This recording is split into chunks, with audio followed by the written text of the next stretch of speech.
here.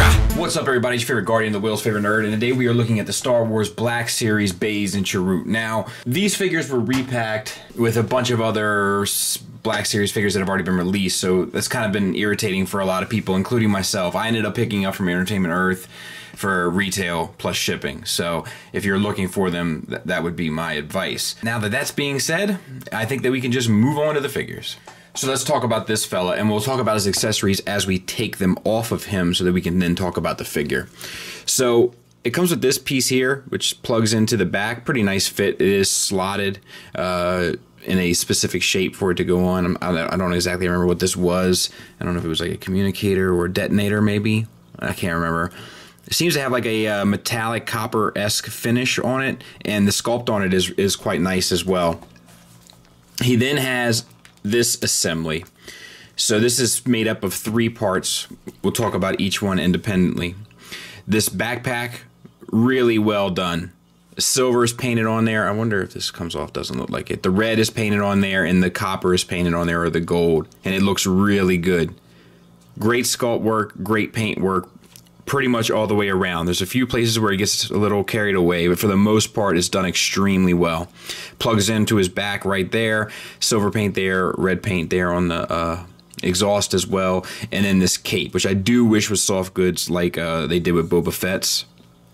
I think that would have made a big difference here, and I think it would have ended up looking better, but it still looks fine. And the bottom, it has a slot with a specific shape where the hose plugs in.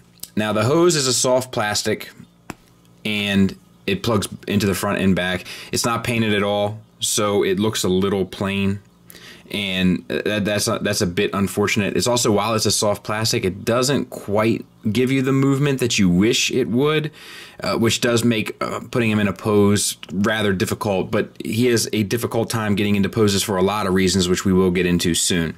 And then this plugs in, as you saw, into the bottom of this gun, which is done quite well.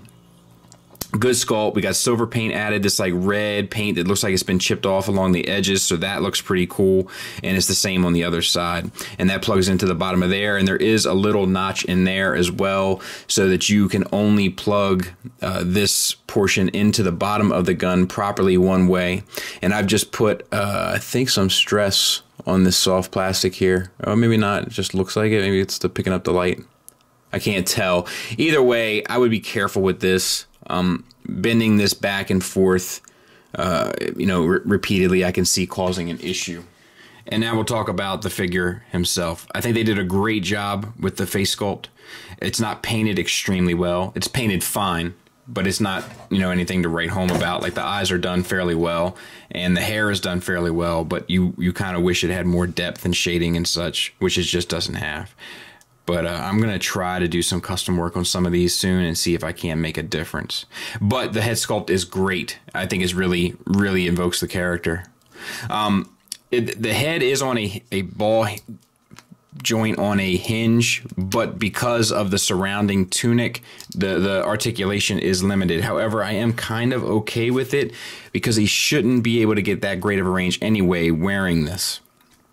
The problem is that you get the swivel, but it always is at an angle, like because of the hair. The hair comes around the back part of this piece, so like he can't, you're pretty much going to have this guy looking forward in order for him to look good, which is a bummer. The hair itself is sculpted well, and it's painted well, and it has all like the little like ribbons and stuff that's tying his hair together. They're all painted, and it looks pretty good. This piece here, the red is the plastic, and then this stuff here is painted. Yeah, this stuff here is painted, but it looks like the red is painted also because that's not the same color, and this is a different style plastic. So I'm not exactly sure what they did here. That might have been a separate piece that was glued into this. Either way, it looks pretty good, and the symbol here is painted extremely well, and then all this stuff is painted, and it looks good. They did a good job there. It's a ball joint for the torso, which gets you a swivel. You do have all this junk on his belt you kind of have to work around, but it is doable, and you can lift that up and get over it. No real problem. I highly recommend using the swivel at the waist rather than the one at the head in order to get him to turn, because it's just silly looking. Then we have this extra piece here, and that's actually part of the same sculpt. It looks like it can't be. but it looks like it is. That's pretty impressive. And then that has that copper painting on it as well. The jumpsuit that he's wearing has a wash on it, and that looks good. No additional waist swivel. The belt is a softer piece of plastic that is put on over top, and it sits in a ridge line, and that works fine. And then the belts, I mean, the buckles and pouches and such are all painted on there, and that looks pretty good. We have disc hinge shoulders. That gets you all the full range. Looks crazy, but it gets you the range. And the swivel. And then we have a elbow swivel and a single jointed elbow getting you 90 degrees. And then we have the wrists, which swivel and hinge in and out.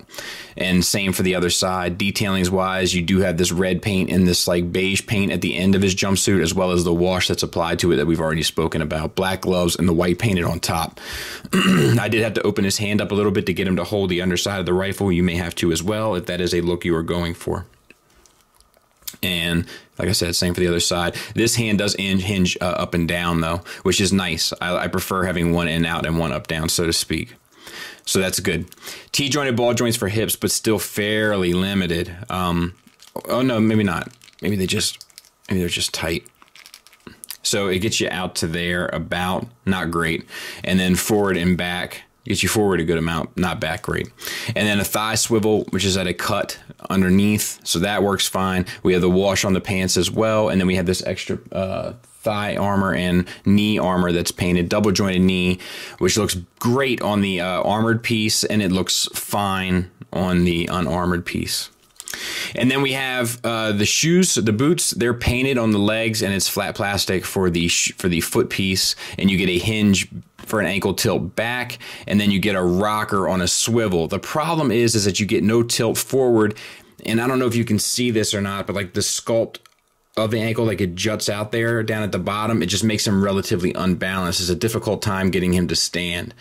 It's not impossible, and it'll probably work just fine this time because I'm talking about it, but I have had issues. Yeah, see, like I said, but I've had issues today while messing with him, getting him to stand.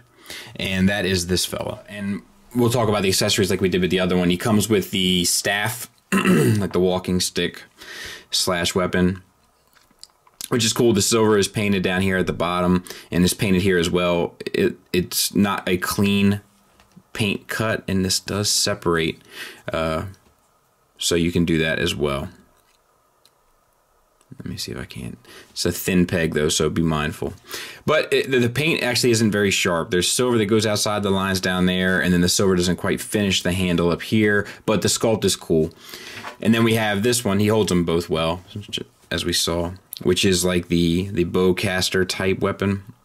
These pieces do open up and articulate, so you can get them in a pose. We got tons of paint on it, gold paint, silver paint, and then I think these pieces, yes, these pieces break off as well, so to speak. So you can do any of the options that you could possibly imagine between the 4 pieces that can make up to 4 or 2 accessories, or actually 3, I guess, if you wanted to do 1, 1, and 1. And he holds them, so at least there's storage for them in that regard.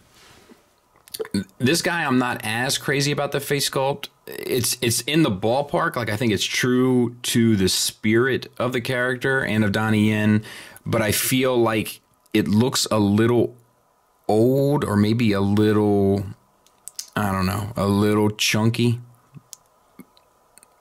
And the eyes, like, they're not exactly centered either. Like, one eyeball is off slightly than the other, and this individual was also the eyebrows are painted well, so that's nice, and it's ultimately fine. I think it's close enough. The hair is all sculpted well. The hair paint line does get outside of the line, which is sloppy and unnecessary and unfortunate. This piece is an extra soft floating piece that sits around, that carries the cape. I wish the cape was soft goods, as well as this tunic piece, which does sit a little high for my liking. I don't know why. It irritates me. It feels like you should be able to like pull it down a bit, but you can't. So that's a bummer. This is all painted well. All like the little giblets and stuff are all painted. The silvers, the reds, the all that stuff. It looks good. Articulation wise, the head is on a ball joint on a hinge, so you get down to there. up to there, and then the swivel, so that works fine, works much better on him than it does on the other fella. And you do get a ball joint at the torso, but you do get jammed up around the soft goods, but you can still get it. It's just a little hindered. Disc hinge shoulder, which gets you out past 90 degrees, and the swivel, as well as this armband that's painted and this wristband that's painted, and they're all painted well with the beige, the silver, and the red. A couple places aren't exactly perfect, like that wrist goes a little bit outside the line, but I think all in all, it's done quite well.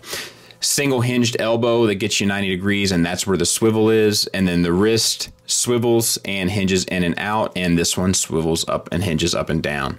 None of the paint accents here, except the hand, like the wrist, is painted. It looks like, anyway.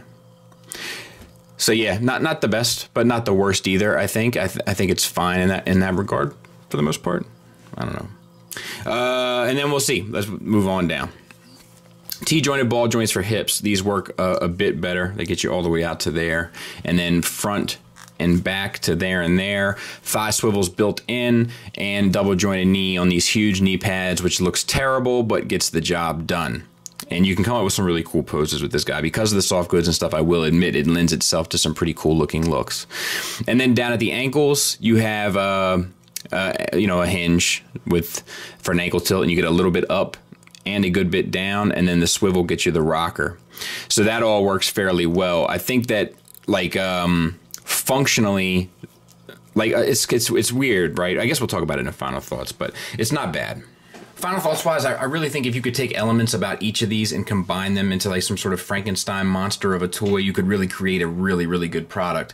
I really like the sculpt on Baze. I'm not crazy about it on Chirrut. I like the accessories on Chirrut. I'm not crazy about them on Baze, just in the sense of their functionality. I think that Chirrut, this guy, just for those who are not following, he is high functioning, low aesthetic appeal. He's high aesthetic appeal, low functioning. So like, it's like if you could take elements of both, you could create something stupendous. But there is things that I think that, like his pants and stuff and his ankles, like his general character design lends itself to be a bit more interesting.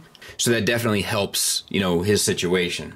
I think that they're painted really well, especially at a $20 price point. I think that they're extremely well painted. The articulation is kind of what we come to expect from Black Series generally, but I think that they could do better. I think we could get some double jointed elbows, especially characters that have more of a physical, you know, ability, like Donnie Yen. You know, I think that not giving him a double jointed elbow is kind of highway robbery. And to be honest, Baze could use it as well, just because at least in the one arm, to kind of manipulate that rifle around, since it is connected to the backpack. It just, you know, it's just like one of those things, like a cool idea, it just doesn't function 100%. And I think there are ways to have made it function that they just didn't do. But, you know, they are pretty good, and they're especially good for their price point, which is kind of how I feel about most Black Series. And I think that they will make a good addition to your Rogue One shelf. I'll tell you, I am dragging today. I am, my kids are sick. Yeah, and like one of them might have strep throat, and the other one is like hanging around her, and then I'm trying to keep the baby like isolated, but all that while, you know, you should see how I'm navigating through these areas. Oh, they need lunch. I am one with the Force is with me. I am one with the Force is with me. But yeah, I can recommend them. Just know that if Figuarts or somebody else comes out, like, it's going to blow these out of the water. Like, they're not bad, but they're not great either. And I think they're worth having on the shelf, if only temporary, for a $40 price point that you might be able to flip down the road for maybe, you know, $40 for both, that you might be able to get at least half your money back. You know what I mean? Probably a little bit more. So ultimately, I recommend them. Just know that they're not the best. And I think them following that recent wave that we got with the AT-AT driver and Revan and all that kind of stuff, like, it kind of set a higher bar. And I'm not sure if these guys quite meet that level. So I hope that helps. Thanks for listening. Thanks for watching. Until next time, take care.